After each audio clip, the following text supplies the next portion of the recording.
Oh, that was quick for a change. Good afternoon, good morning, good evening, wherever you might be in the world. Bruce is annoying people.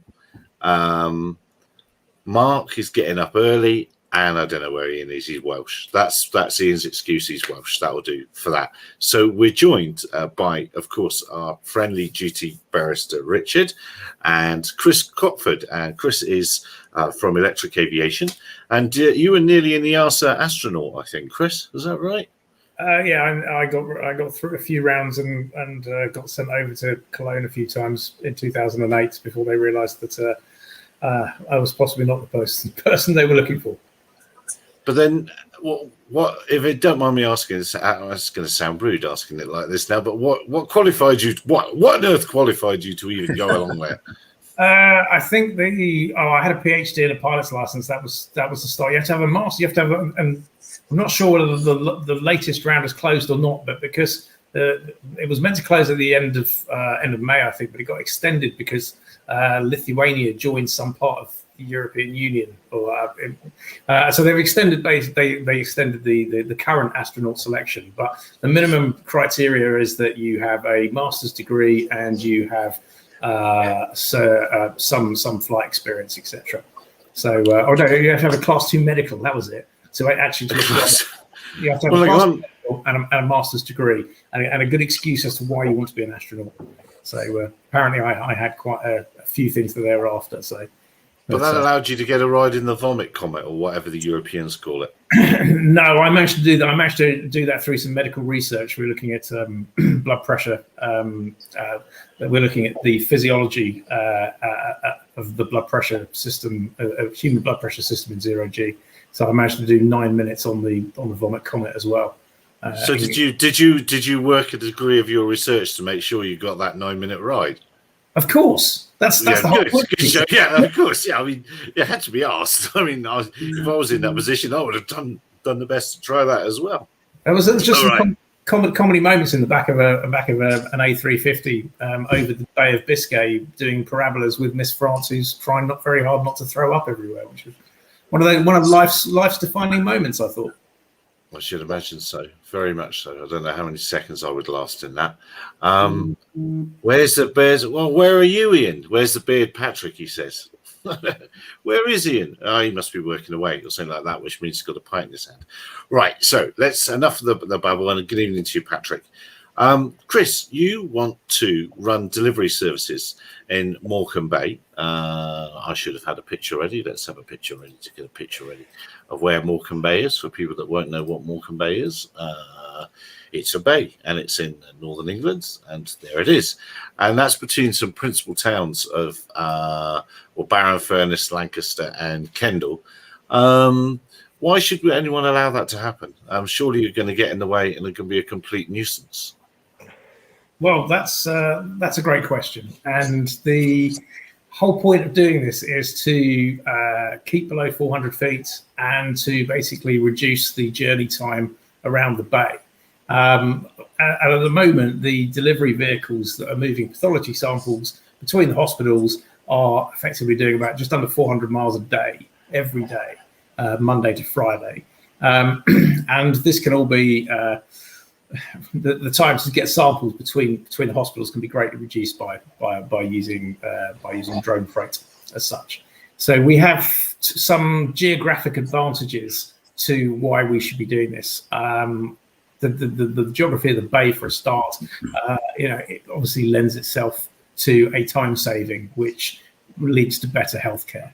The second part of it is it's Class G. It's very lightly used airspace, and it's in my mind it's on our doorstep, and it's a perfect testing ground for the business model of logistics and drones.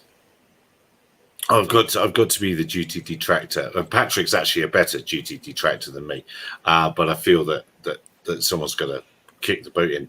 I can't see any reason why the CAA wouldn't let it happen, and I can't see much objection from the GAA community. So where are you at? How like?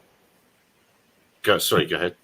You'd be surprised at the feedback and the hostility that we've received already has been quite legendary, I think. And the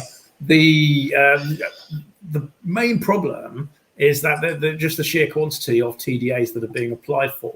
Now, just because because a TDA gets applied for doesn't mean it necessarily gets granted, and even if it gets granted, it doesn't necessarily mean it gets activated. And this is, I think, there is a structural problem here with the whole TDA process. So I'm getting emails of protest about a very small. I mean, the red T that you showed is 800 feet wide and 400 foot high. So because we're over an open bay, it's just sand when the tide's out, etc. It is literally only 400 foot high and 800 feet wide. So what other airspace users are actually going to be there? Well, you've got microlights, you've got paragliders, etc. But actually, we're looking at flying this between sort of November and January this year into next. And actually, it's pretty cold, and the airspace is used even less. So the big pushback that we're getting is not actually so much about the dimensions of the TDA, but the fact it's yet another TDA, and the CAA have had so many TDAs applied for by companies, and the GA community are up in arms, going, it's yet another one. We must ban it. We must protest. Even though it's a tiny amount of airspace, it's I would imagine less than 0.1% of the airspace of Morecambe up to the transition altitude. So it's tiny. No, absolutely. Well, one has to sort of think, well, why on earth are we still going down this old-fashioned TDA route? It's almost, why is it necessarily below 500 feet? Why can't you just file a no term and fly? What's the roadblock to letting that, particularly in this area? It's not over people. So that's there are. We've actually put in a few routes that are over people, because what the whole point of doing this stakeholder engagement at the moment is to actually engage with the local community and find out aviation community days and find out people's concerns. And then at the end of that, we then have to put in our proposal to the CAA. So there's lots of people saying, "Oh, this is terrible. It's going to be this T shape. It's going to be doing this. It's going to affect us this way." But in actual fact, this is just our proposal at the moment, and we reserve the right to change those routes once we've received all the information back from the other stakeholders. But the whole process is it's an airspace change process, and actually, it's a blunt instrument that is being, is the only thing that's in the CAA's arsenal of airspace change. So, I mean, personally, I would have preferred to have just an ADS-B mandatory zone, so like an AMZ, so that you just basically have to have ADS-B. If you're flying in that tiny 800 foot wide by 400 foot corridor, you have to have some form of electronic conspicuity, ADS-B, etc. Then that puts some liability on you to actually to keep out of this TDA if you're not EC equipped. But actually, it's a tiny amount of airspace, and it could be done so much better. But we have this blunt instrument, and it's causing the GA community all manner of upset at the moment. Look, I'm a GA pilot. You're a GA pilot. Are the community not being just a little bit too stubborn? Have they not got to come to the party in a modern digital sky?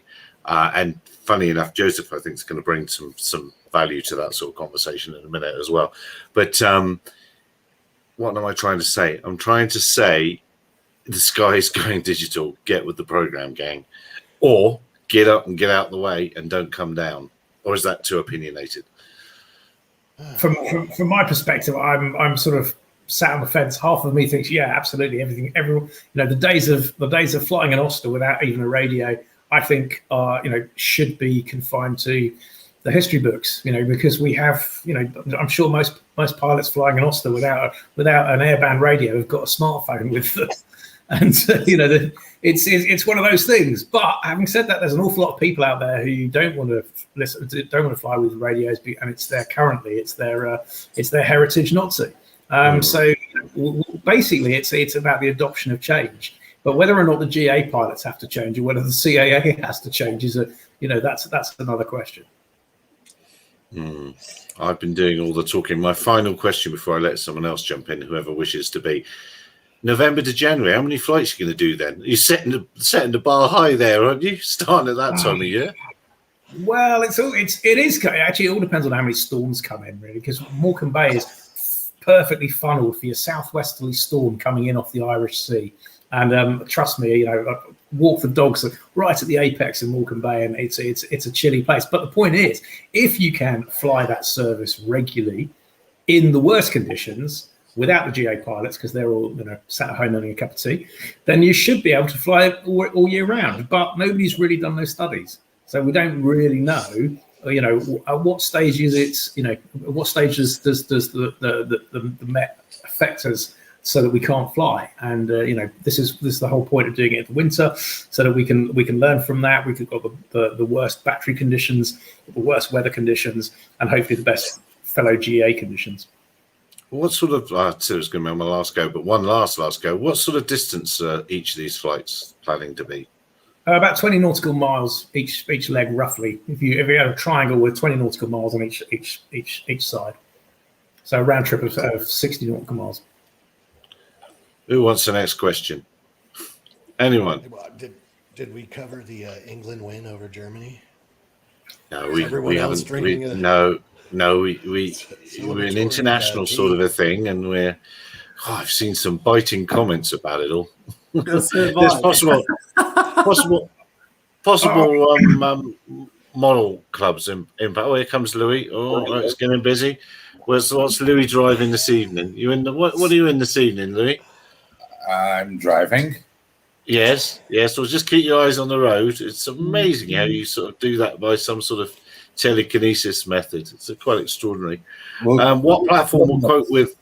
That's a good question from the crowd. What platform will cope with adverse conditions? So, what are you planning on using?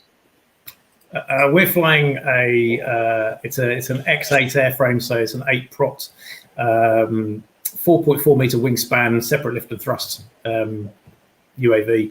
So we're basically looking to get up to altitude with all the 8 lift motors, and then onto thrust for the range.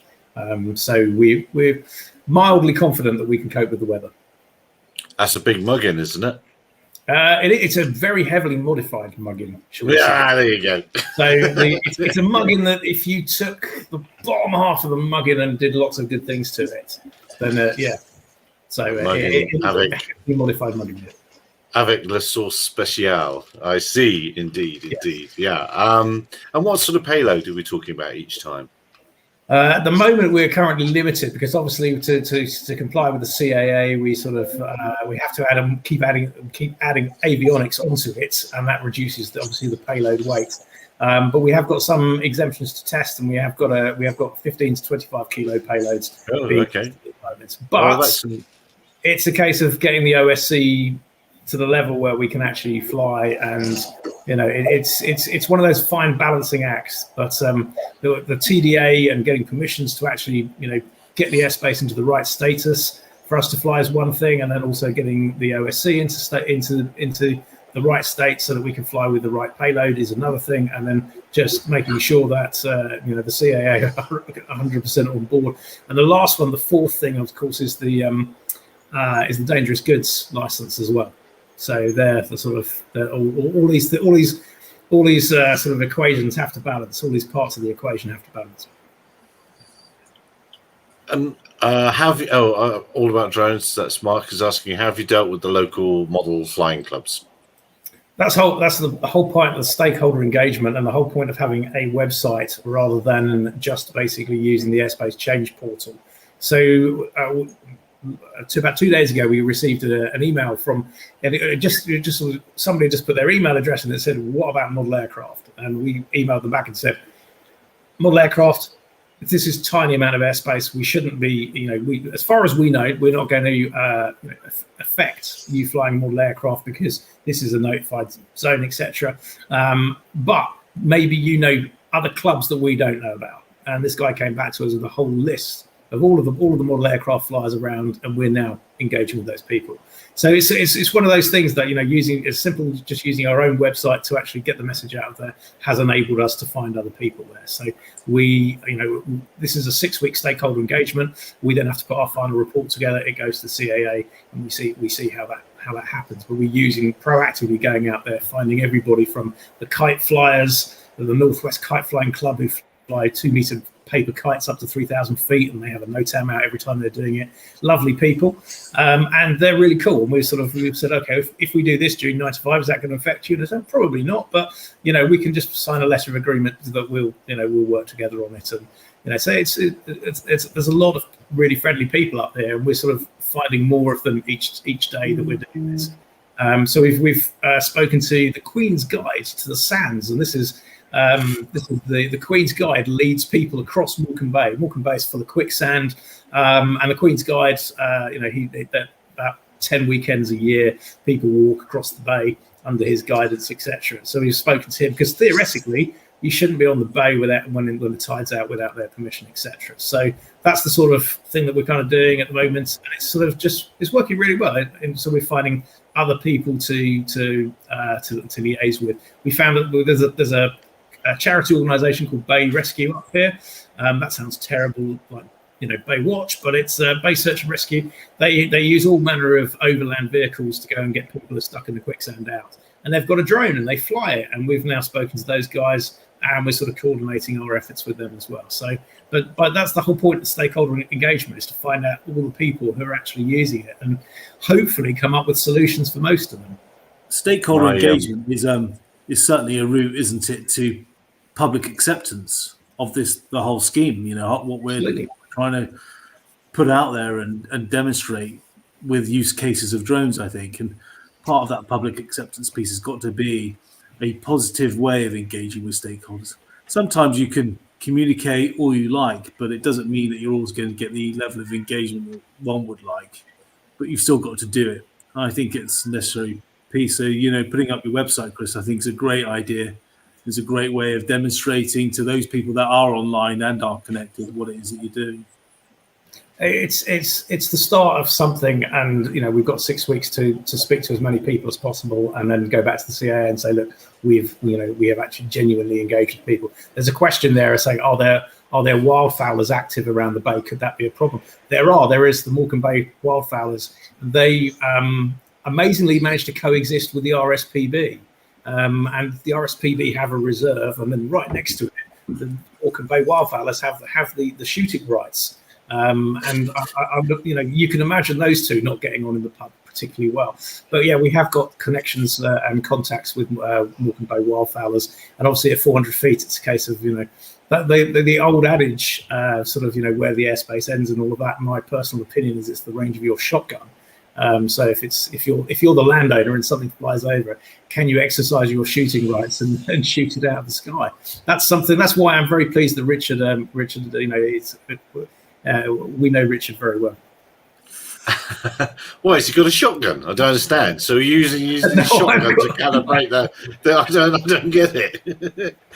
So I assume you're going through one of the UTMs, and no doubt they could also notify the model flying clubs and things like that. I mean, that is going to be one way to get known by airspace users. We've gone through the whole NatMac list, so the BMFA and all of those associations have been contacted. It's the question of how fast things move through, and it goes back to the earlier point about the sheer quantity of TDAs. And we got an email back from Nats en route going, below 400 feet, we're not interested. That's literally all it said. But we can show the CAA that we've engaged with Nats, etc. But I suspect that they are getting all the NatMac list, which has got all of the details, the contact details for all of the other organisations. Those email addresses, people are probably getting a bit sick of receiving yet another one for yet another TDA. Yeah. A question I have for you, Chris, if I may. Go for it. Is perhaps this also, may show some difference in our experience in operating in U.S. versus other airspace. But and if you've already answered before I joined, I apologize, but what is your plan and your approach to dealing with any unexpected non-cooperative traffic that might appear should that happen, regardless of the way the airspace is kind of controlled and notified? If there is uncooperative traffic, how might you deal with that? That's a great question. And actually, let me put that into some context. We have an awful lot of migratory birds up here. We also have certain areas where we know that there are large birds of prey, ospreys, etc. And we have to be dealing with that. So we have, firstly, it's a remotely piloted aircraft. So we have got a human pilot flying it, obviously. We have got video comms on board as well. We have 360 camera that's flying with us, so we can actually stop, look around, etc. But the biggest thing, on my risk register, the biggest unknown risk is, I know because I see this when I'm out walking with dogs, is murmurations of starlings. You see hundreds of starlings going around in the sky doing their amazing ballet. None of them have got ADS-B. Don't really want to know about EC at all. How do you deal with that? And the key thing for us is the ability to transition from forward flight into hover, and basically take evading action accordingly. Obviously, you can only be looking in one direction at any one time.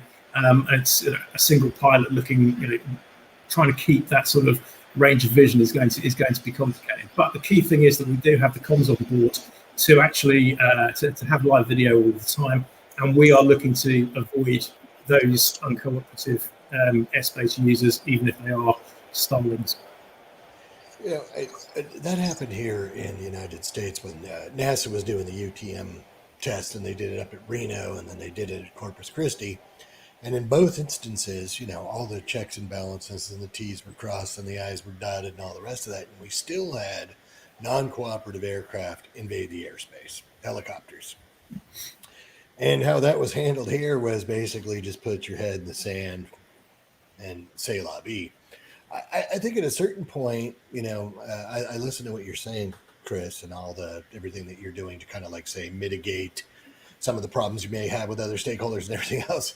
And, there's two parts of this. Is at what point is it the responsibility of the legacy air traffic control or system, airspace system, with no TAMs and everything else? If you're flying in there as a helicopter pilot, at what point is it incumbent upon that person to avoid you? I don't know. There's that one, and the other thing is after all of the mitigations that you've done, at what point, you get a rowboat with a motor on it, and you take your package over there. I mean, you sometimes get so frustrated where you want to just all right, forget it, just walk it over, boat it over. I have to say that having gone through the TDA application process, there's an awful lot of, why don't we just put it in an electric van and just send it round? But that's not the point. The electric van still, it's saving the carbon, but it's still got time implications there. So we still have the motivation to reduce the time that the samples are moving between the hospitals. That's the real sort of modus operandi. Going back to your comment about when do we flip it over to make it other people have to avoid us rather than we have to avoid rogue other people, then if they're on frequency, we are looking at whether or not we can establish danger area crossing service or a danger area information service from one of the local airfields. That we're in negotiations with them. So effectively, we would give them the hardware so they could see where we were all the time, and they would basically never notify anybody in the bay. Having said that, that still doesn't stop the paraglider without the radio. It still doesn't stop the weight shift microlighter without a radio. And at those points, the onus flips back on us to avoid them. And one of the other things that we have looked at is there are an awful lot of we go across a lot of farmland, especially the routes of the north on the T picture. If we're not over the bay, we're over the river. If we're not over the river, we're over farmland all the way to the hospital. So it's we've kind of tried to reduce the risk as much as possible, but we also have a lot of friendly farmers with fields that we're allowed to use as our resupply points. So let's say that we did run into that formation of starlings at a particular estuary, we could literally just put down in one of our friendly farmers sort of waypoints and just basically stop until, it's exactly the same as as a light aircraft, waiting for a runway to be cleared with a bird scarer truck, So there are analogies, but it's not.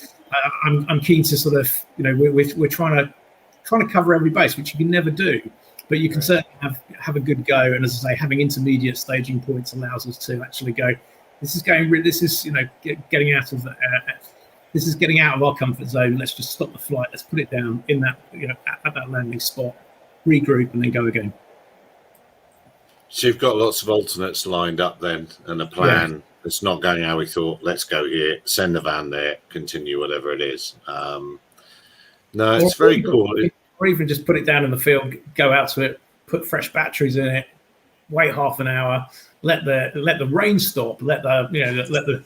I mean, we do have some pretty barren weather up here. Say November to January. Just going to be waiting for the sun to come. Well, we'll come back next week, shall we? Well, occasionally you get some really nice easterly winds that give you the best visibility you could ever hope for. It's cold, but it's really clear and the vis is amazing. But it's the other way around. Those westerlies can be absolutely bitter up here. Yeah, I mean, EQ's being mentioned, Open Glider, FLARM, and all the rest, ADSB. I mean, we can, as an industry, we can attach every single beacon we like to our machines, but if the other side isn't looking or is unable to see it for whatever reason, then we've had it anyway. There's definitely, I mean, it was said earlier, at what point will general aviation and manned aviation have to take more notice? Well, I think that point's coming very quickly because the world is trying to make, as the future flight thing has really annoyed me in the last couple of weeks with two talks. One of them mentioned Gatwick, famous old Gatwick, which if any company is using Gatwick as a justification to do what they want to do, then they're straight on the no Christmas card list. Yeah, absolutely, immediately. Because it just didn't happen, as we all know. And the aside to that is interesting. Well, of course, it did, and Richard did it because the police talked to him. But anyway, but do you see that couple's getting quite annoyed because the police are refusing to release the reports into what happened? They told them I saw that. And they haven't done that. So I saw people just on that. Sorry, Gary, just on that. So you might remember over a year ago, in relation to my own FOI request to Sussex Police, the ICO were about to pull the trigger on their own lawyers, forcing Sussex Police to divulge information. But then COVID hit, and then they had this great time of latitude to respond. So I've been constantly chasing them up and pecking their heels. And they've now instructed their lawyers again to pursue Sussex Police. And I've submitted a Freedom of Information Act request to the ICO to see what it is that they've done. They've said they can't publish that. So I'm just waiting now with bated breath to see what the result of this is, because Sussex Police did come back and say they're all exempt under the usual FOI exemption clauses. And I said, well, how can this possibly apply? So the ICO are now also looking into that too, because it just simply can't. And so there's lots going on in that piece, just on that. But aside from the point that you're making about this couple are not having the report published, I think is disgraceful, and they should be able to publish something, even if they redact some of the sensitivities that they think that they've highlighted. I'm just glad to hear that we're not alone here in the United States, because people are always like, well, what are you doing? I'm like the FOIA king. I'm working on being the Bruce of the North. No. Yeah, I do. I have to file these FOIAs all the time because I want to know what's going on. I don't think. The whole idea is there's supposed to be a little bit of transparency in this thing, and even this, Gatwick thing. I mean, oh my God, we got to do something about these rogue drones, and how it went around the world, and the CAA is, this cost a fortune. These people over here, we got to do something, and then, it's a joke. I don't know how it goes in England, but the people. that whole Sussex area seems tainted. I don't know, but Well, yeah, but that's Sussex. That's another thing altogether. well, I'm not passing judgment. I am I not used to live judging. Okay, well there you go. That explains the Well, whole thing. where I was wanting to take this was there's where's I wanted to take this. Where I wanted to take it was where the GA aircraft start paying attention. Well, I think as we carry on in industry, all about there we go. As we're carrying on, we are a larger user base, a much larger user base than general aviation, and people are wanting to put UTMs that are pay to play. The man from Wing said it. He actually said it the other day. He said the users will have to pay. So if that ends up being the case, and we're paying more money than anyone else, everyone else can take a hike. As far as I'm concerned, on you go, on your bike, get out the way, because whose airspace is it? Perhaps that's not the think we right need way of a- looking at it. Landing page that has some of those expletives on it. Well, FAQs. If you're wondering what the manned people should do, and you go there, get stuff. I don't know, whatever. But I agree. That was the thing with the UTM thing that I was talking about. Is all the checks and balances were in place for this NASA test, where the NOTAMs were out. You had national media, you had local media, you had caution tape all around the city. You had observers. You had all of these people, and with all of the legacy systems, exactly. And I'm like, I'm looking out there. Nobody even looked up. I'm like, okay. And then I asked about it, and then the NASA people were like, that Egan guy, he's just a negative Nancy, man. I'm like, if this legacy stuff doesn't work, and then you think like we're going to do this fairy tale town stuff, and that's supposed to work, then I think we're going to have problems. But remember now, Gary, back in the ARC days, we're going way back to Cap 722 document. We're going back to the ARC. And remember, even before that in the AOPA, hey, we got to have an equivalent level of safety over here. Yeah, We want to see an whatever. equivalent level of safety.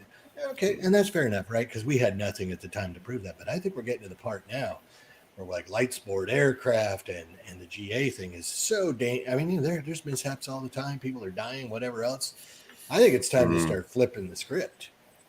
Yeah, that is the other way of playing it. It's just demonstrating how dangerous general aviation is. Which I don't want to say. I love gliding, I love ballooning, I love GA, I love all that. So I don't actually want to have to say that. But if people are going to be that fussy about it, but I think Joseph knows that you what's Wing done over there this week? They've done something over there this week, haven't they? Joseph isn't. Oh, it's frozen, isn't he? No, he's not frozen. Am I back? Yeah, you're back. It's what's happening with Wing over there this Fantastic. week. Well, I think we saw, Wing have released their Open Sky, kind of their equivalent to their map right now. It's just, it's not doing a whole lot that others aren't doing yet, but it seems to be them kind of getting their foot in the door here, same as they have in Australia, And England. to start effectively trying to own and privatize the airspace. Oh, wash your mouth out. You can't say things like that. That's not allowed. How very dare you. But you're exactly right. Yeah, I know. It's shocking. And I find it personally, I find it appalling that their future flight are letting them sit on any of their chats in the UK. We don't need your stinking ASTM standards on your bike. Yeah, but we don't even have them. We don't even have those ATM standards here. Still, after 15 years, 16 years of work, there are no, and this gets my goat, but there's no NOAA's filed on any of the ASTM standards. It's 16 years of busy work and sitting around chewing the cracker barrel. Are you sure they haven't got any of the UTM ones through? I don't know of any that have been adopted by the FAA. And if I'm wrong, somebody told me the other day, too, that Cube Pilot had DO178C certification. I didn't hear about that. Did that one slip by me, too? Does anybody know about that? I went to their website. I would figure they'd be crowing about that one if they had it. I don't think they've got 17. I don't think anyone's got 178C, have they? I don't think so. I think that was, I think that's bull. But They're anyway, on the approved list. The ASTM thing, as far as I know, the only CAA that's adopted anything is Brazil. It's a battery standard. and the rest of it, everyone's just kind of looking at. I think there are a number of issues with standards bodies generally. We take ASTM, they're charging a fee for it, and then you've got another standards body in another country charging a fee for theirs, and then another standards body charging a fee for theirs. So we're going to end up with a patchwork of standards, with a patchwork of UTM, and a patchwork of different risks as perceived by regulators all over the world, and we've all got to come together, arrive at the same conclusion. The other issue I've got with standards bodies is, whilst they're developing these standards, they go out to all what they consider to be the experts in the drone community. Some are experts and some aren't. And they take all of this information for free and they give it back by charging everybody. For me, that's just insulting. If you're there to help develop a nascent industry, why and you're pooling all of this talent and all of this information, great, well done, that's fantastic work, and then you're giving it back. Why are you charging for it? Hands up all those who were on the first ASTM phone call in America. Hey, hands up all those that ran away when they heard the standards were going to be paid for. We wouldn't have anything to do with it, would we? We were on the first call. The other piece to this, of course, is that the regulator is there to set the standards, because that is going to be the law. We don't need another set of standards. The regulator sets what needs to be complied with in law. And the fact that somebody wants to sell their standards to demonstrate that if you comply with these standards, then somehow you're cut above the rest. Yeah, I could see possibly some merit in that in terms of competency and everything else. No, but if you're still complying with the law, it's fundamentally addressed, isn't it? It's worse than that. You're just like laying out some of the surface problems. But, as Gary alluded to, so I was out in front of the waffle stop in like South Carolina. And this is when Jeff Goldfinger was the chair for the F-38. And they're like, hey, yeah, we're going to, if you want to see what's going to be in the proposed rule, the Part 107, you just pay the $75. You can read the standards. And I remember yelling out in the parking lot because people were like staring at me. And I'm like, and this is a family show because I can't even say what I really said, but I'm like, this isn't the America that I know. I'm not paying $75 to see what's going to be in the law of the land, man. I think somebody, I don't know what you guys are smoking over there, or somebody hit their head, or whatever the deal is. That is God, it's hard with these family shows to come up with something you can call it or describe it. But this is crazy. I'm gone. And even worse than that, I was on the RTCA, SC203 at the time. And so you had these different standards groups running. Well, the FAA got, a little angry because they didn't feel like they had enough control over the RTCA process, because everybody only had one vote and the regulator only had one vote. And old John Walker was on that thing for 10 years, didn't get anything done. And then the FAA said, the blessed standards group is going to be ASTM because there's more votes and we have a little bit more control and yada, yada. And then the same deal with the experts is you would write something, like I was the guy that write the aircraft manual first. And I missed a meeting because I couldn't afford to go to, wherever it is for a week and hang out. And I came back and that document had been rewritten. And they went with the Mill Standard 3001, which is, I think it's a 400. Who rewrote that? Which company was it? Hang on. That was AeroVironment. What happened there? Why did all the bins suddenly mysteriously change to fit exactly their range of aircraft? How did that happen? How could that have happened? How could that have happened? You have the example. That was the small UAS arc when I was on the West Coast and they'd start the meeting on the East Coast. And they got on there and they're like, we've decided that the first bin for drones is going to be 4 kilos. And I'm like, well, spitting out my coffee, because we weren't supposed to be designing bins and boxes around existing aircraft. And I was like, holy mackerel. I go, are we flashing back to the 70s? We're going on the metric system again over here? Because, that's a new thing to me. So I go, wow, or I'm sorry, it was 2 kilos and it worked out to be, 4.4 pounds. And then I was like, and I know that there's an aircraft out there that weighs 4.4 pounds. And what was it, Gary? Oh, it's it was the Raven then, wasn't it? Because it fitted Wasp, Raven, Puma, and whatever else had. Each bin they proposed fitted exactly every one of their airframes. Yes. Woohoo! No, it's so much easier when you get an example, a live example, and define around that example. So I don't take it badly, but they had it as they could. True. Yeah, but in the case of the ASTM, when they said you had to, write your aircraft manual and conform to the military standard 3001, well, golly, whose manuals already conform to that standard? Gary? And let's not forget that none of them had manuals that confirmed to that standard. They got signed off for use because of Sandy Wars in a quick hurry, and that's why they ended up having only 4 C2 frequencies. So you had to make sure when you snapped the batteries in, you had your fingers away, because if someone in the dugout just over the hill was using the same thing, as you snap the battery in, the propeller would light up and it would try and fly out your hand. Come on, it's so much easier. Oh, you don't need a switch. It is easier. It is easier. Yeah, you're right. You're right. It is easier. Yeah, you're right. Yeah, but those were the heady days of cost plus contracting. We had a war on terror here, and if your stuff is like, that's cool, we'll pay you to fix it, man. So just get it out here and start flying. Everything's rosy. But anyway, the mill standard thing kind of made me angry, because it's a 450-page manual, and then there's a manual on how to use the manual that's like 350 pages.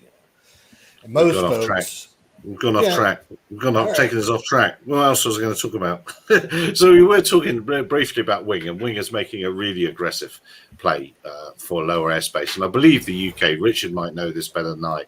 I believe there's talk on the table of an L-class airspace, a new class of airspace, L, and that might well push GA up and out of the way. Have you heard any more than that? Are you allowed to say any more than that, or am I just making it up? I haven't heard any more than that, Gary. I have heard murmurings around of something like this happening, and we have. I think I mentioned it to you the other day when we had a conversation. I've seen this in some other jurisdictions starting to filter through.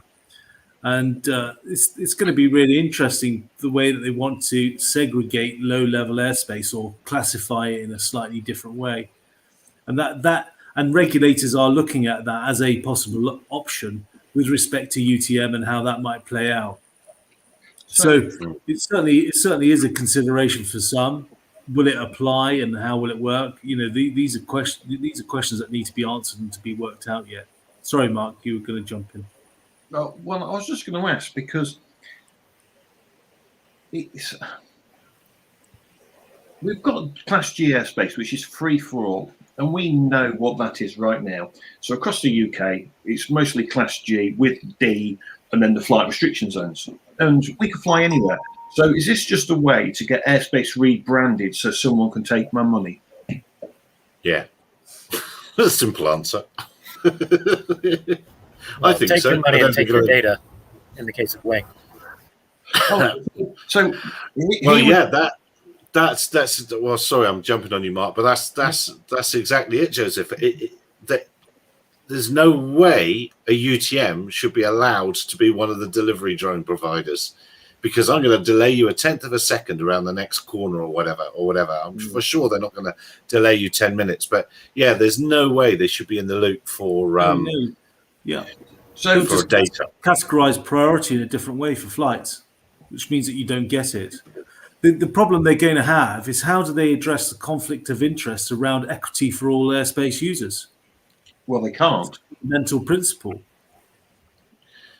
I do wonder if, to some extent, this is potentially less of an issue with Wing, because, at least in my suspicion, it seems as though Wing's actual delivery program is largely being used for them to use it as a trial program for them to develop UTM. And it may well be that if it comes down to a conflict of interest and they have to choose between being a UTM or running delivery, you might say, oh, we'll be the UTM. Oh, I thought it was very interesting that, again, at the Connected Places thing, they were implying that there's no UTMs ready anywhere in the world. And And you've got to wait for us clever people to catch up with you all. And I would argue that there's at least 2 that are pretty good already and fit for purpose. And I think Zipline even has a UTM, doesn't it, Joseph? No comment. Okay. But UTMs are only fleet management. They'll never be any good for anything more, because when I'm flying my drone, a UTM's not going to speak to me, is it? It is, if through your connected app. What connected app? I can't get a mobile signal in half the places I fly. What mobile signal? Of course you can, because the whole drone world's going to run on 5G. So the entire planet must have complete 5G. I live in a part of the world where even 3G and H can be impossible to get. So data, or I saw something on, was it Net Remote ID? Completely pointless systems, completely useless in parts of Wales, Lincolnshire, you name it. You can't rely on anything that's on a mobile network in this country. That's bad and flawed design there. That right there is just horrible. And let's not forget, Lank, how long was Lank down for? Nearly 3 days, wasn't it? Right. Imagine the cost to the drone industry for those 3 days. Well, they had their alternative system there, didn't they? There was that other, I can't remember what it's called. There's a website that you can go through and get your authorizations. But yeah. And the internet works everywhere, does it? And you've got mobile signal everywhere. Yeah. You've got pretty good SATCOM to fall back on. Inmarsat will give you 300 kbps pretty much anywhere usable, except for the poles. That's for the delivery aircraft, but we're talking about the commercial drone user that's out in the field and doesn't have the Inmarsat connection. Yeah, I don't have that. I don't have Starlink. I don't have OneWeb. I don't have... But you could. You could. It's there. No, I couldn't. It's a cost that I shouldn't have to incur. That is the problem. These things are a cost. Well, this goes back. This goes back to the people without the radios who don't want to pay for the. This is like the Oster pilot who has flown for years without a radio and won't buy a radio. If you're operating commercially, surely you've got some liability to know what else is out. Oh, detect and avoid. My detect and avoid 101 is my eyes. Mark 1 eyeball. 500 meters radius is my limit. Or actually, I can go a bit further. But Mark 1 is my eyeball. What's wrong with my eyeballs? Oh, my. Well, I think I would say if you look at some of the data on detection avoid systems, the Mark 1 eyeball is not fantastic. And how many people have been killed from the drone hitting a drone and falling to the floor? Mark 1 eyeball doesn't work in manned aviation, granted. That's where 2 helicopters meet each other, or 2 planes, sadly. But actually, how many drones have hit each other, fallen out of the sky and killed someone? I would like that data. Well, I know a lot of drones that have fallen and killed the pride of many owners. Did I read somewhere that the Turkish have been selling some drones to the Libyans recently that kind of had that effect? Yeah. Well, I'm not sure we know if that's actually true yet. But let's try and cool things down a little bit. Surely in day-to-day operation, in the real operation, you wouldn't have the TDA. The biggest problem is the TDA because it's a huge chunk of airspace for a lot of time. It's not a huge chunk of airspace. It's not a lot of time. It's a horrible time of year, but it's a big chunk of airspace. Day-to-day, though, you'd just be rolling back and forward. You're another aircraft in the system, and you're only in one place for a few seconds. So the chance of, even if you filled up the whole of Morecambe Bay with random, in fact, that would be a fun simulation, wouldn't it? Fill up the whole of Morecambe Bay with random tracks and just see how hard it is to hit them. Because I bet there'll hardly be any trouble at all. So really, the TDA part of this is creating more of a problem than it's worth, I think, for the few minutes. I mean, how many flights are you going to be doing a day? 4 or 5, 6, 7 flights a day for 20 minutes, 30 minutes a time? It should be 2 loops there and back. So 2 loops a day.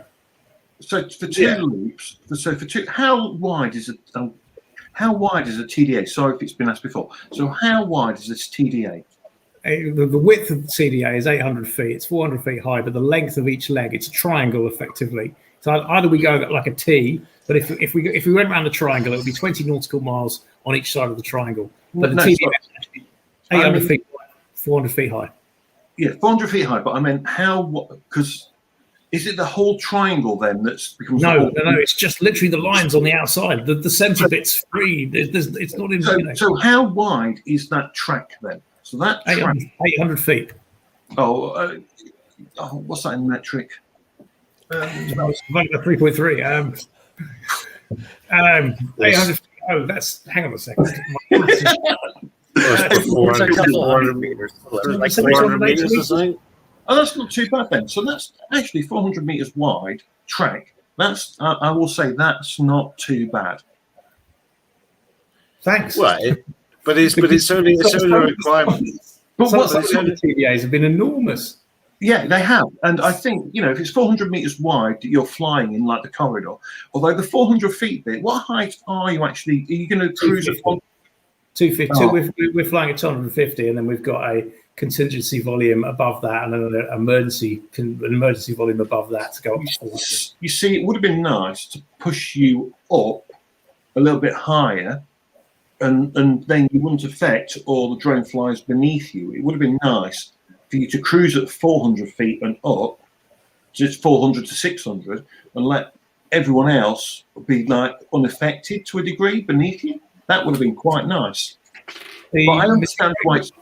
I get that, and I can see that. The key thing is that the majority of our flight is over the sea, and there shouldn't be that many people in the sea flying drones. But the other thing is, the reason that we're 250 feet is because we're right on the ATZ of Walney Island, is where one of the hospitals are, and we have to do over there next Tuesday with British Aerospace, making sure that the instrument approach into Walney Island isn't affected by our drone flying at 250 feet. And on the climb out of one of their runways, there is a possibility, that 400 feet is just too high for them. So the worst thing is your drone will have a problem with their system, what it pumps out. Because if you get in line with the ground system, that can actually cause you a niggle. Well, there's no ILS on that runway. That's all right. That's all right. If you've not got that there, you're good. So it's just one of those things that, for everywhere we go, this is the whole point of stakeholder engagement, is just to basically turn around to the CIA and say, right, we want to do this because these people exist here, here, and here, and we found out, we've spoken to them, there's a letter of agreement here, these guys are providing us a danger area crossing service, that's the whole point. But it is a very blunt instrument, and it is depressing an awful lot of microlight pilots around the country. Yes, it will do, I'm afraid. So one question, you might have covered this. What certification do the pilots have to have then? Just out of curiosity. That's a really interesting topical question, because there is several companies vying to create a BVLOS pilot standard. And at the moment, it's not being flown by anybody with a BVLOS qualification, because there isn't any. So it's being flown by the operator. Chris, isn't that covered by the A2 certification? I don't think it is, because that's not BVLOS, is it? So no, it's not BVLOS, but as long as you provide the special operations manual or whatever it is, the name of it, you can go on specific. So the GVC. Yeah, GVC. Yeah. But there are, I know, two organisations who are deep in negotiations with creating professional BVLOS pilots courses and qualifications, and the Turkish are leading the field in that. It seems, certainly from the company that we know, they are they've sold their services to the Turks, and happy, they're moving on quite nicely with them. So. Yeah, I know who you mean. Sorry, we're in another. I know who you mean. Yeah, we all know. Are we in another Euro USC situation where we'll suddenly start creating certificates that, when it finally comes down to it, they're not worth the paper they're printed on? Perhaps.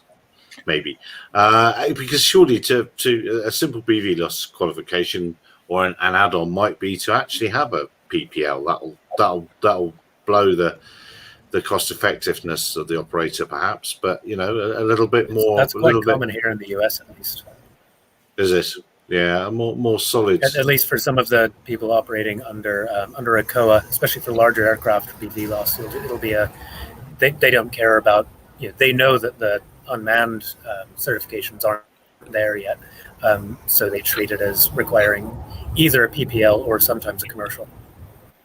Yeah, and the bigger military machines, it's ATPL, isn't it? I know that is for large transits through European airspace and things, or through airspace. But then there will come a time when we'll realise there's no need for any qualification at all. Just hit the button. The move from manual to automatic to autonomous.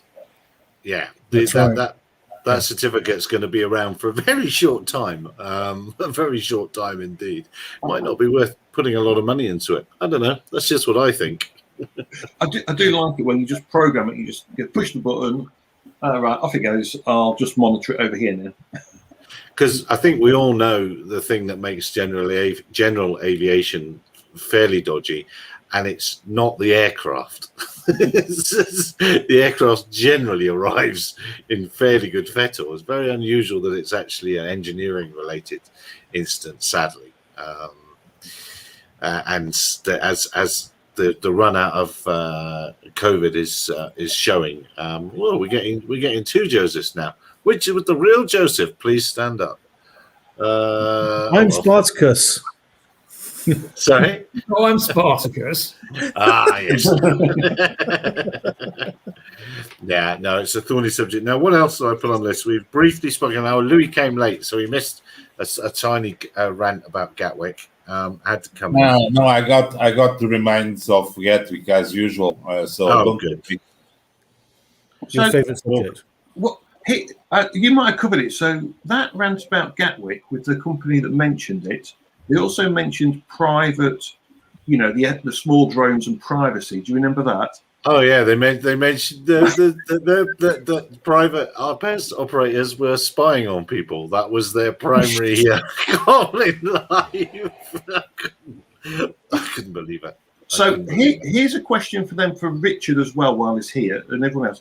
So they were talking about our local authorities. So in the UK, we have a local authority, and what they do is they have a transport. They have someone in the local authority who deals with transport connections like bus routes and this, that, and the other. They won about it for drones and airspace, which I thought was quite interesting because it'll be the CAA that determines these routes. These local authorities, all they can do is give planning permission, surely, for where you actually put the takeoff and landing area, but not actually be planning the routes themselves, because that would be beyond their remit, surely. That's right. Yeah, they can only have at the moment the authority to give planning permission for the infrastructure that supports the whatever's needed as far as drone ports, drone taxis are concerned. Right? They can do some of that in consultation with the CAA, but they have no right to design or plan anything around the airspace. Absolutely none whatsoever. So they're acting, if they are saying they can do that now, they're definitely acting outside of their own jurisdiction. And they don't have the authority to do that. Go for it, Chris. There are some people in the NHS, at the very top of the NHS, who will remain nameless because, as you said, somebody said it earlier, this is a family show. And they are hell-bent on creating a network of drone airways between all of the hospitals. And they have explained this plan to the Department of Transport over here. And it goes round and round and round. We have got some, you'll see this in a few weeks' time, we have some software that we've been developing that allows us to calculate very simple routes between places that avoid Class D airspace and all the FRZs, ATZs, etc. But what we did was we've put all the 183 hospitals in there and set up some parameters and said you need to shift a package between all of these, and this is the flight speed, etc. build a network, and then work out how to route that network around all of the current airspace. And we should have that in the next few weeks. So we had a map of the UK with all of these drone airways across it between every single hospital, every tier 1 A&E hospital. And that sort of shows that, it can be done. But who actually implements this is something completely different. And, the town planners, this goes back to the conversation earlier, Richard, the town planners, the local authorities, because they license taxi ranks, they want to license electric air taxi ranks. And they want to be having, that's our electric That's air it there, isn't it? yeah.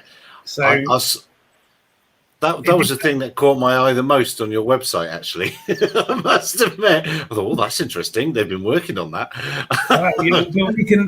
we can do some really crazy stuff with that, like try and route. We can look at airspace saturation. So if you took all 183 hospitals and said, okay, you've got this network, what happens if you try and push a flight out every 2-3 minutes, etc.? And this is where the detect and avoid and the priority system and all of that, you suddenly start getting some really, really interesting effects come out. Just draw massive fractals across the whole country as everything tries to avoid everything else all at the same time. So you can overload the system quite easily. But the key thing, I think, going back to the real question about the future flight thing and about urban airspace is that, the planners the town planners, the local authorities, they are going to want to do something, but they don't have the experience and they don't have the know-how of what goes on upstairs to actually do that.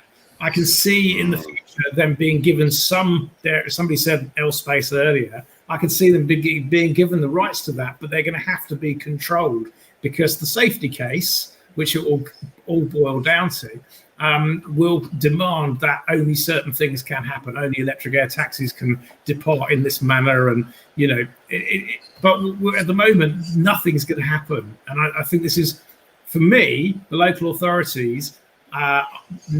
They're not engaged in any of this. They're not legally over here, and that is going to be the biggest problem to acceptance, because they will find any way to complain when they haven't got control of it. There's one city council I know who've got a bylaw based on the Highways Act, the Road Traffic Act, and it says in the Road Traffic Act, if you put any object over a road that could distract or be dangerous to a motorist, that's against the Road Traffic Act. So you could theoretically get prosecuted for putting a drone over a road. There again, you could get prosecuted for putting a 737 MAX over a road. Who knows?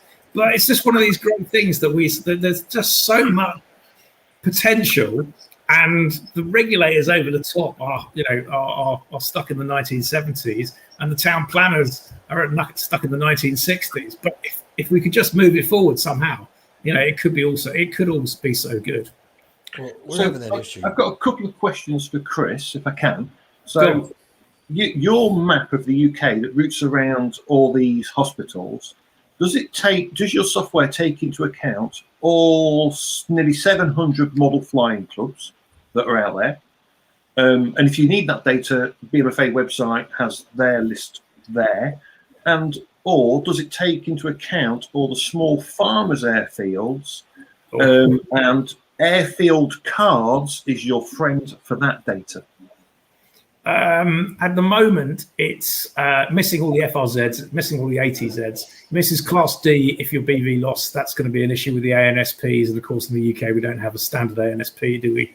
But it also, we can, just like Altitude Angel, we can bring in OpenStreetMap. So I can get it to avoid any objects that you want in a GIS category. So if you wanted to miss every cemetery, because you don't really want to fly over them because that could be upsetting. If you want to miss every school, we can do that. It's literally just a case of importing the GIS data into that.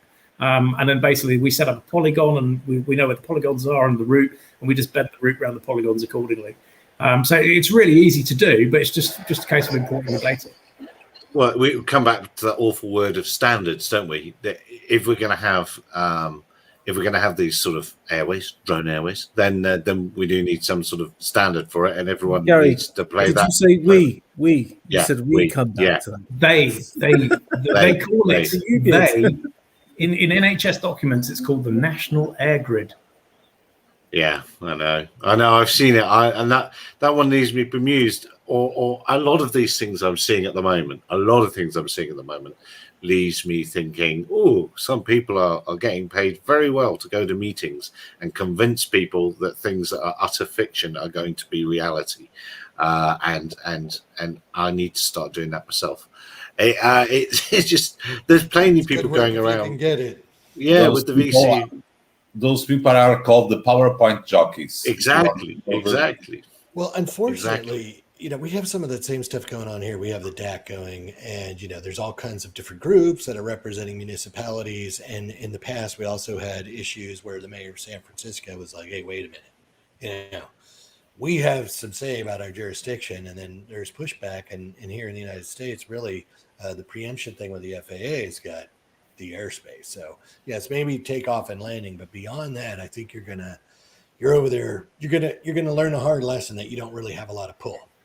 And that's going to be an issue. But, just you're talking about your software with all of these areas that are no-go and the carrot corridors and all the rest of that stuff.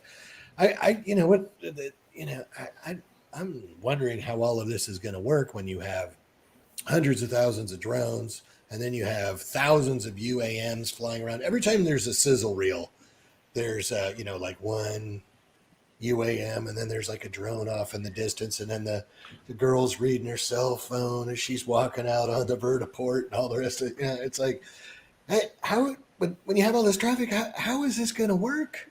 And then I can only whenever I see those, sorry, button in. Whenever I see those, all I can ever think of. Do you remember the proper Flash Gordon, the old black and white one, always in the city, and his spaceship went round on a string or whatever, and it was always stuff like that going in and out of the city, wasn't it?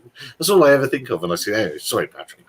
No, but I mean, those are things I think we need to think about. And when we talk about UTM and the rest of this, I just see some fundamental underpinnings that are not there. Sorry. No, go ahead. So here's a daft question, because I'm full of daft questions. With today's technology, or technology that is technically around the corner, so the same sort of time that we'll be able to do these BB-LOS flights, and we're going to take 25 kilos or 100 kilos from hospital to hospital, will driverless vans appear in time, right? And they will drive 1 to 2 tons of stock, not 100 kilos. This thing will be packed, and it will do the route in its own way. Which one are you going to use? Which one will be cheaper? Depends where you are, though. I'm going to start. I'll let Chris answer that, but I'm going to answer that as well. It depends where you are, doesn't it? If you're across a bay, as their use cases, and that time around a long time, or if it's across to an island, or over some mountains, or a flood, or a... But here's the difference. That driverless van can do something that drone will never be able to do. Oh, don't you think about it? Come on, it's much faster to go on a plane than what do you think it is? What do you think the advantage of the ground vehicle is versus the air vehicle? It can park at McDonald's. Flip that on. My perspective on this is, I have to deal with the joys of the NHS and the joys of the CAA, which are two equally interesting organisations. I use the word interestingly loosely there. Okay. Now, the key thing that you're suggesting is that there is this big electric van and it's going to drive autonomously around from one hospital to the other. Okay. Now, the porters currently put all of the stuff in the van. Okay. And their mate drives the van. So the first thing you're going to find within the NHS is that the porters refuse to load the van because their mate Dave is now unemployed. Okay, so that's the first thing. Okay, the second thing, on the flip side of that, that's the working with the NHS. The working with the CAA side of things is the porter can't load the goods onto the drone because they are aviation dangerous goods. Even though the porter has taken the nuclear medicine around the hospital for the last 30 years, he's not qualified because he hasn't got a dangerous goods handling license to put it on the drone. And so this is just the joys of the interesting organisations of the NHS and the CAA. So it's just fun. Going back to your question, I don't think the driverless van will, because it operates on existing infrastructure. So there's every chance that Mrs. Miggins is going to be crossing the road and ploughed down by the autonomous van coming the other way with the 3 tons of whatever from hospital to hospital. She Whereas was carrying her pies. Will she have a tray of pies? they went up in the air and they landed This in is the road. Megan's pies, yeah. I would- You get big I- traffic as well. The hospital. So I understand. I do get, honestly, I do understand that, you know, if you're going to do rural hospitals or hospitals that are far apart, and you want something in an emergency, the drone may be the quicker way. If you've got to get something somewhere quickly, I get the drone may be the quicker way. However, if it's extremely windy on that day, or it's raining and it's blowing a hoolie, you're not going to put that drone in the air. That remote van, that driverless vehicle, can still do that journey. It doesn't need it doesn't need anything else. It will just drive in the rain, in the wind. It doesn't care. This is the difference between ground and air. And in the UK, as you're going to find out, you know, you've picked the right time of year to test extreme weather. You'll find out that the weather's going to be a hindrance. There'll be some days where you just can't get in the air. And there's some days I can't even get out the car. The wind's that strong. Yeah, let them get an aircraft up. I mean, I'm under no illusions here. The British weather is priceless, but you know, it's a great testing ground, really. The cheeky question. Sorry, Chris. The cheeky question then is I'll ask it. Commercially, will you be able to get enough flights away then at some times of year? Well, that's what you're trying to. The whole point of doing this is to establish the business model. And actually, we want to be really open with the business model or with that, and working with Morecambe Bay Hospital Trust. They're keen to help us do that, and actually turn around and say, this works or this doesn't work, or this only works in these circumstances. We have got dare I say, a future flight project, and we have a simulator that we've built in there, and we can access Copernicus and look at the weather on track for every day of every year for the last 25 years. So we can take the average weather, but we know Storm Dennis last year was pretty impressive, and there is no way that I'm even leaving the house yet alone contemplating putting an aircraft up. But going back to the 3 tons of stuff in the electric vehicle on the road, if you're moving 3 tons of stuff in the electrical vehicle every day, you're doing something wrong because your hospital is in the wrong place. Well, most of the things that they're actually moving is just because you've got one hospital that supplies the other 2 hospitals with their nuclear medicine, or you've got one hospital that's got a certain pathology machine in it that can do certain tests, therefore the other 2 feed into that. And that's the real NHS sort of use for drones, is different machines. And if you go back to the original CAP 1915 stuff, for BV loss in support of COVID, blah, blah, blah, the number of people who applied for money in the UK from UKRI to fly pathology samples from one hospital to another, which is actually what we're doing, except we didn't apply for money. It was just phenomenal. But what everybody forgot was that the UK government's response to COVID was actually to go out and buy 5,000 pathology test machines and send one to every hospital in the country and every clinic in the country. So suddenly the need to actually move those pathology samples of COVID tests was negated overnight because the government procured and delivered all those test machines for COVID. So most of the Future Flight Challenge projects that were about moving COVID, and that was a large proportion of the budget, was actually built on something that 3 months down the road, the NHS and the Department of Health solved anyway. So the actual movement of COVID tests has been negated, but there are still some test machines that are required. And to say at the moment, we have those test machines are in one hospital, and we have 2 sort of daughter hospitals that feed them, and that's our rationale for doing this. So that's a more important thing to know about the hospitals than a lot of other things, really, is, well, what gear do they need supplying? What can they do there? Because there's no point in having that hospital on the list of whatever magic thing you're bringing if they don't use that magic thing. So you've got this national air grid, and actually, if you roll on, and some days I think actually, the national air grid between hospitals would be a great idea for blood transfusion, movement of blood samples, and movement for body, for all organ transplants, etc. So you could actually move stuff really, really quickly. And say we have done a little bit of modelling on that, but to get there, oh my god. The NHS and the CAA together in a room. Oh, I think I'm going to retire before.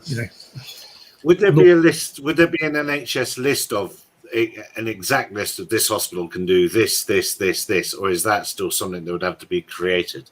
There are 183 Tier 1 A&E hospitals in the UK. In England, under NHS England. And those 183 are managed by, I think, 122 different trusts. And some of the trusts have, it was all about PFI, Private Finance Initiative. And some of the PFI contracts meant that the buildings are owned by one trust, but they're operated by another trust. So actually trying to find, we sent off 2 people within the NHS to try and find a single list, and Google it. Honestly, try it, Google it. Every NHS hospital in the UK, list of it is not impossible to find. In the end, we got to 2 lists, came back after 6 months from 2 completely different sources, and we converged the 2 together. But it's, as I said, the NHS, they're an interesting organisation. The CAA, they're also an interesting organisation. But how long I remain working with such interesting organisations, I don't know. People signing up to stand outside for 3 months with a drone in the British winter. Yeah, great. No, you're playing in a management position. You'll be someone with a cup of coffee. Yeah, you'll be someone a mug. They'll be stood out there in the weather. Listen, there are some really cool and really clued up people in the NHS who do have some vision, but unfortunately, there's an awful lot of people above them who don't. And I suspect that's the same in the CAA as well. So it's probably the same with every organisation. And Bruce is just the most wanted man.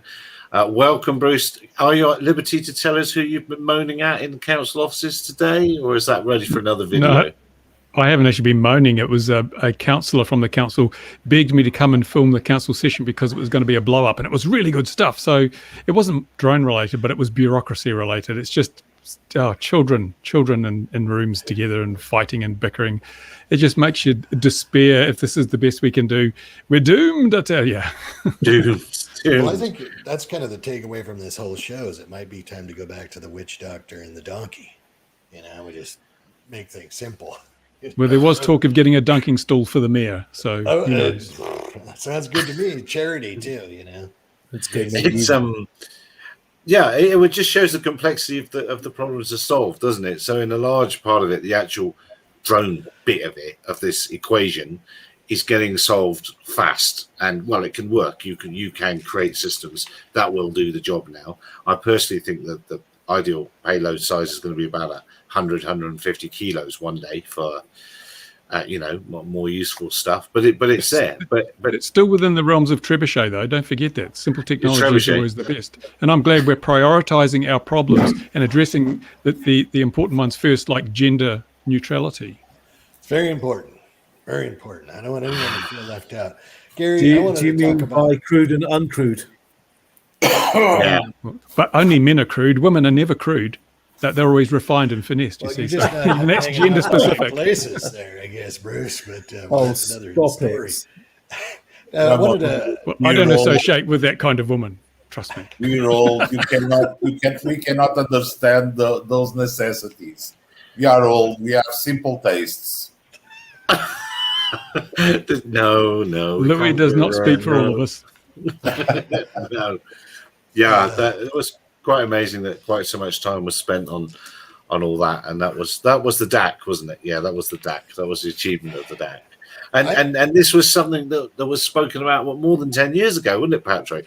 The whole it's supposed to be RPAS, isn't it? That's why we went to RPAS to do it. But remember all the global harmonization, Gary, and remember it was RPAS and then the FAA. Nah, we're going with unmanned aircraft system. I don't care. You want to call it whatever you want to call it.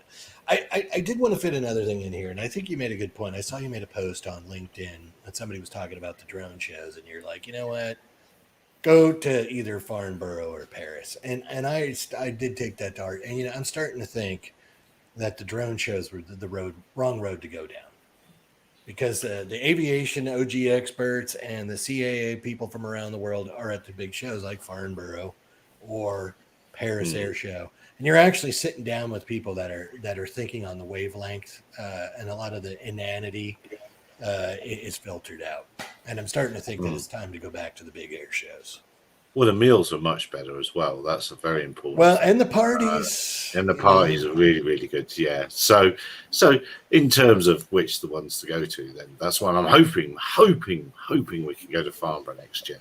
I'm hoping, but I mean, I thought about that. Remember that when we were there and we saw they flew the drone at Farnborough. They also flew that electric aircraft. Yes. At Farnborough. I mean, yeah.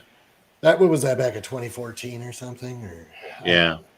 So and then we're still sitting over here playing tiddlywinks with.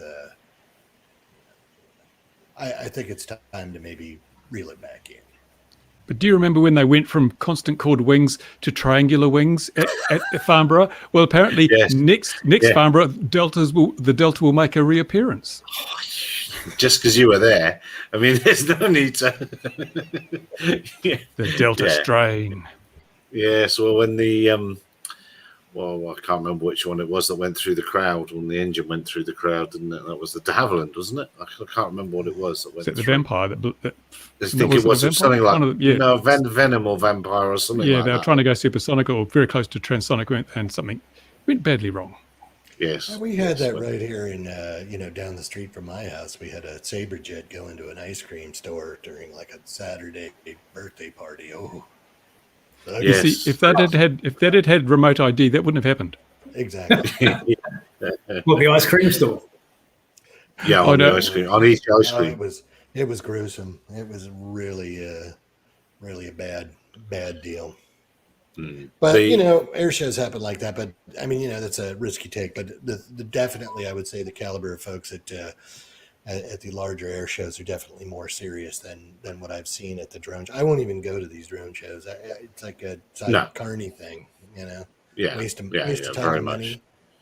And they don't want to hear any real stuff. They want to hear, like some Fantasyland stuff, cell phone app that somebody's working on that'll be good to go in 10 years, and they're telling everybody it's going to be a year or two. So it's just a waste of time. Same with the DAC. Anybody here watch any of that DAC stuff? Oh, it's great. It's entertaining. It's great if you can't get to sleep. I can't stomach it. And the thing that does get me, though, is the DAC is free to watch. But, they supposedly want to educate people, and the UAS symposium costs $150 a day. It doesn't make any sense to me. Because it costs so much to stream that crap. Does it cost anything, to stream? It's getting like this. Yeah. It's getting to the point where it's so bad. It used to be, it's like, well, it's kind of plausible, but now it's just not plausible. It's bad. Back to the witch doctor and the donkey. We just need to make things simple. Because we're overcomplicating things. Well, it sounds like Chris has got a very, very complicated pile of complicated stuff to decomplicate. And I don't envy that at all. And I'm certainly going to follow that project with great interest. Dundee was mentioned the other day. That's up near you there, Richard. Crocodile. Yeah, exactly. Yeah. Yes, crocodile. Yes, crocodile. That's so is that the air bridge to Europe when Scotland gets its independence? I don't know. Hasn't Nicola been talking to the Queen recently? Isn't that all underway? I don't know. He gets in trouble down there. Yeah, neither confirm nor deny. Because it's a really nice part. No, it wasn't Dundee. It's further than Montrose, wasn't it? It was Montrose. Yeah, Montrose. Yeah. And they're very well. The reason I thought Dundee is because Dundee are very pro electrification and moving things forward. They're doing pretty well with all that sort of a thing. And that's where marmalade was invented as well. It is. Yes. Along town of infamy, and more importantly, perhaps the Beano. DC Thompson. Why is marmalade not called orange jam? Because it's not a jam, is it? But you see what they're doing to the Beano? They're changing. They're taking out fatty and putting someone else in. What are they doing to the Beano? They're changing the Beano's finished, isn't it? What was it, Beano? I'm sure it was Beano. It got fatty in it. One of the cartoon strips. I read an article saying they were going to take that character out because it was discriminatory against fat people. And Scott's ships in Dundee as well, isn't it? I think, and a load of decommissioned oil rigs as well, I believe now. I may have had a few sweet sherries with a few friends in Dundee more than once, but anyway, that's for other times. Yeah, I know no, it's so one of the largest drug problems. yeah. It's a funny old place. But where would Montrose, if they have a drone port, where are they going to operate to? That's what I don't quite understand. And the Montrose Council was supposed to be on that thing about local authorities, and they were a no-show. So I was quite a little bit disappointed. Angus Council. Angus, that's it. Yeah. Yeah, I don't know why they were a no-show. Actually, I have no idea. But the premise, really, I think, for Montrose is all about looking at how to support offshore work using drones Okay. initially. So it's, we're looking at a proliferation of wind farms. You're looking at shorter ship deliveries. So ultimately, mainly low risk stuff because it's not over any urban conurbations. Yeah, there obviously will be some risk, Louis. It has to be accepted by the nature of what it is that we do.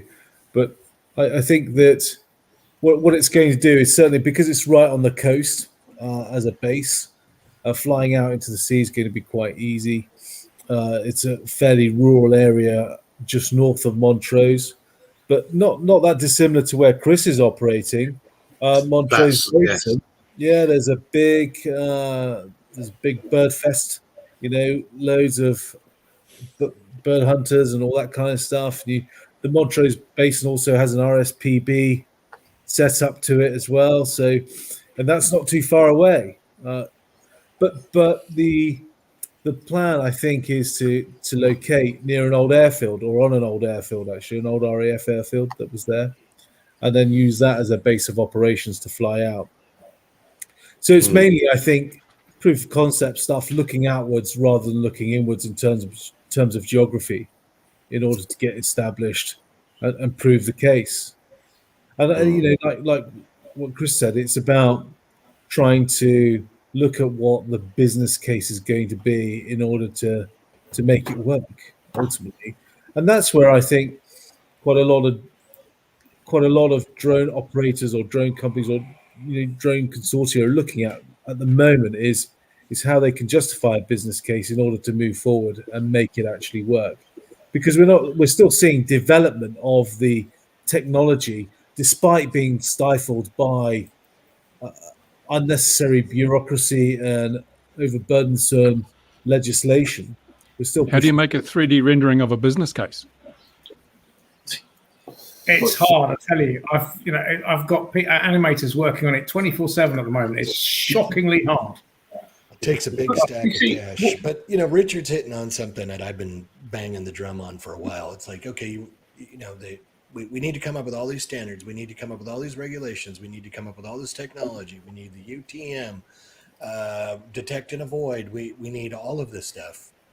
And I personally, and we also need software and AI to take the expert out of deciphering the information collected by the drone. And I'm here to tell you, I don't think that there's enough money in the visual line of sight envelope to, let's say, have enough fat to fund all of that. I'll tell you a secret.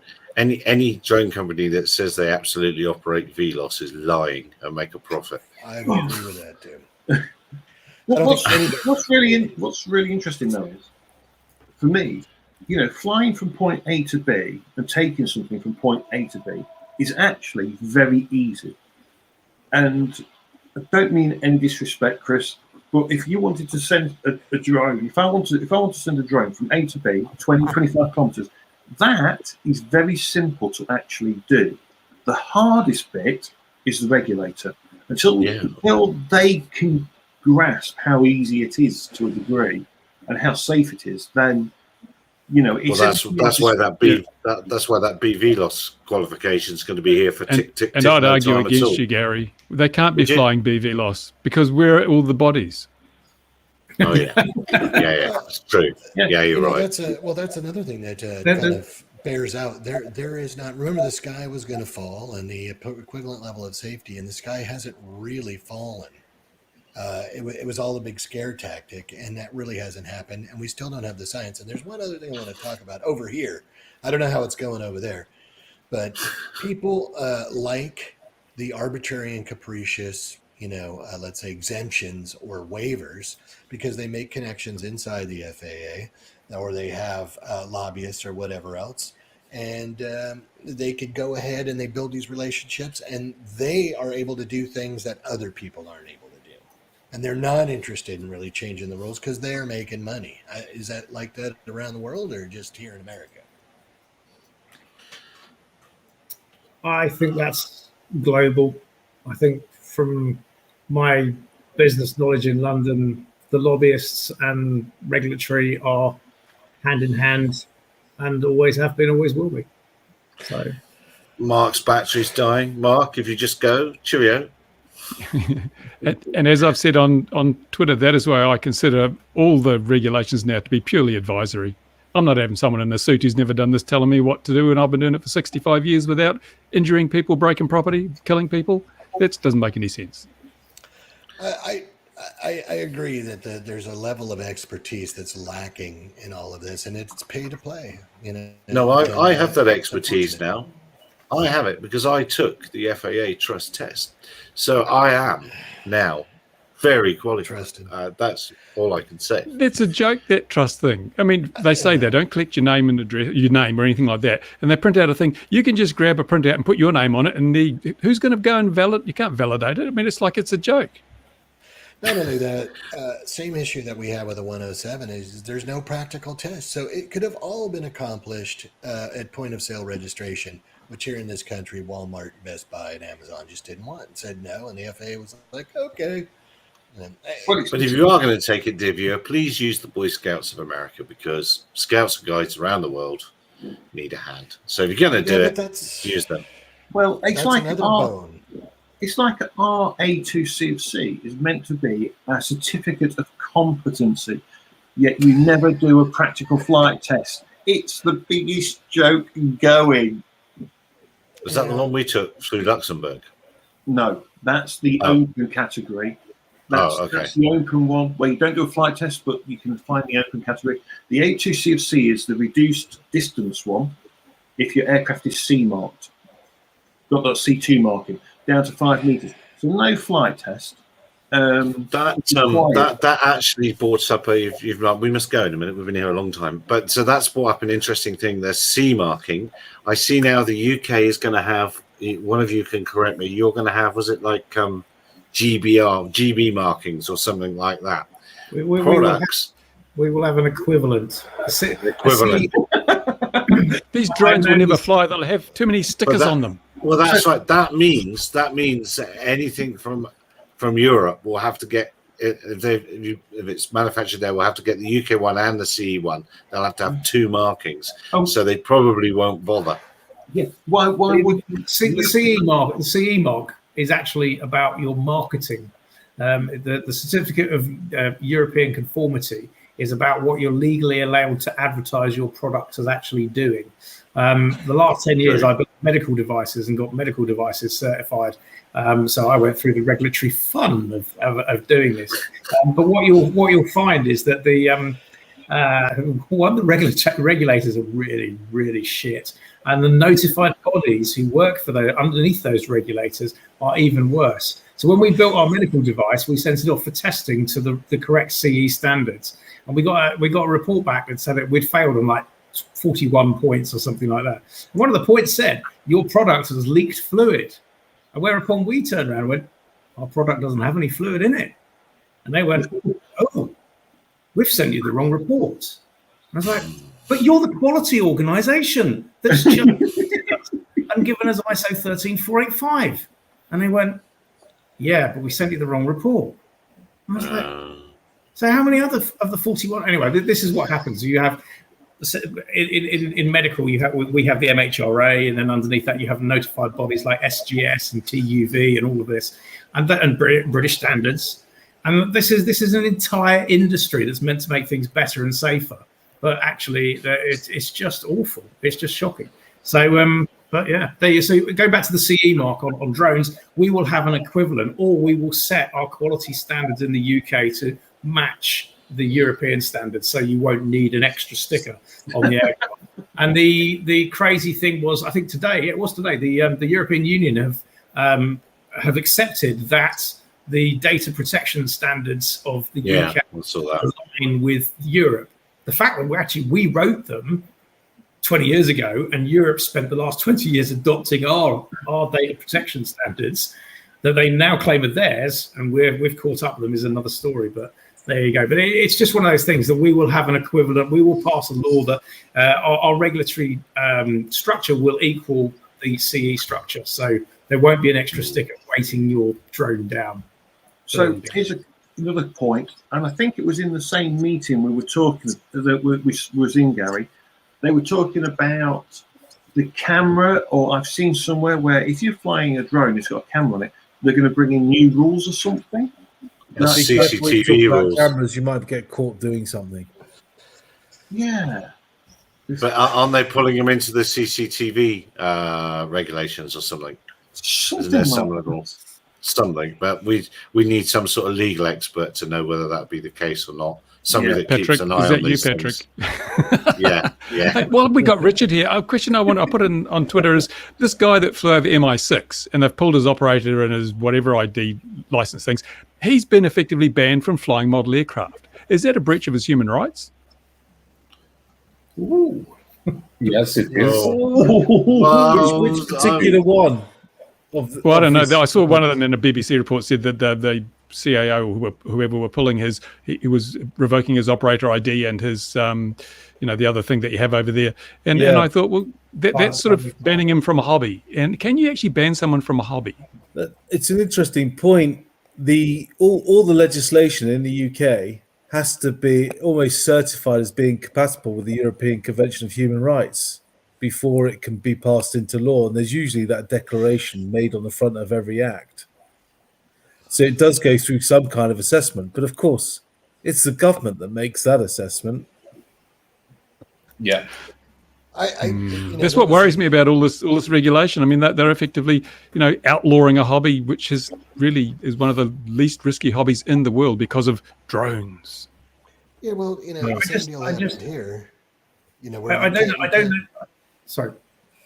I was just going to say, you can't go fly a couple of ounces of frangible foam in a park without, taking some bullcrap test because some Chinese toy company lobbied the FAA to say, hey, we don't want this, we don't want that, and the hobbyists went under the sword there or whatever, and that's going around the world. That to me is a tragedy. I mean, how many people here? I went out and did model rocketry and model aviation by myself. My dad didn't go with me. Something that I had a fun build and do myself. And how many kids are going to miss out on that because of all this regulation? They have the PlayStation. Don't be sad about it. Yeah, you're right. To sit home and play these point of shooter games and go out and go nuts or whatever. It's really sad. It is. It's a sad state of affairs. It is because model flying clubs, I can tell you in the UK, trying to get younger members into our clubs is so hard, and it's not helping us at all. Because the model flying club is going to last as long as its youngest member, and I think I'm one of the youngest members in my model flying club in one of them. That's scary. That means that club will only survive the worst case. That they let you in as a member is scary enough. Indeed. Any club that would have me as a member. Yes. Going back to the MI6 thing. I mean, if you were flying, if you wanted to fly a drone over MI6 building, I'm saying this that's being broadcast, so happy days. But how did they catch him? If you were going to do that, you're not going to fly with your operator ID on the aircraft, are you? So how do they get him? And the CAA are going to strip him of his operator ID and his pilot ID. Come on. Maybe he was stood on Vauxhall Bridge flying the damn thing and they could all see him. I don't know. Well, funny enough, you've got to be a bit daft to do that. You have. And to be honest, if I was going to do it, they would never see me come and they'd never see me go if I was to do it. You'd never know about but Gatwick revealed. Thing is right. That drone delivery thing, that's right near that submarine base, isn't it? Where the chat, or is that further down? Am I making this up and getting it wrong? No, the FPV chat. Base, Barrow. Yeah, it's there, isn't it? It's there, isn't it? Absolutely. the chap that flew his thing over the bridge, and they just pulled the SD card, and he got prosecuted because for that landed in the water. Yeah, Yes. RTH. Details. It had an RTH error, didn't it? That's why it flew so it did, apparently.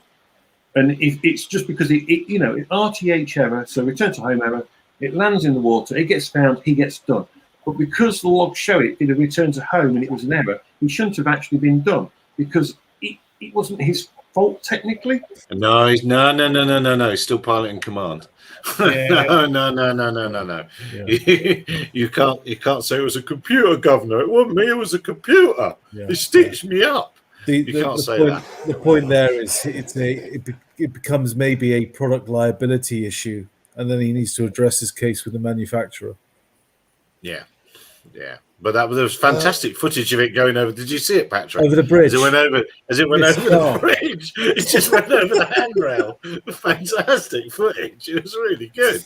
I didn't see it, but one thing I am noticing over here is that like the laws are only for people that follow the law, and I'm assuming that that's happening around the rest of the world. And people are, did you guys see the video of the kid flying the?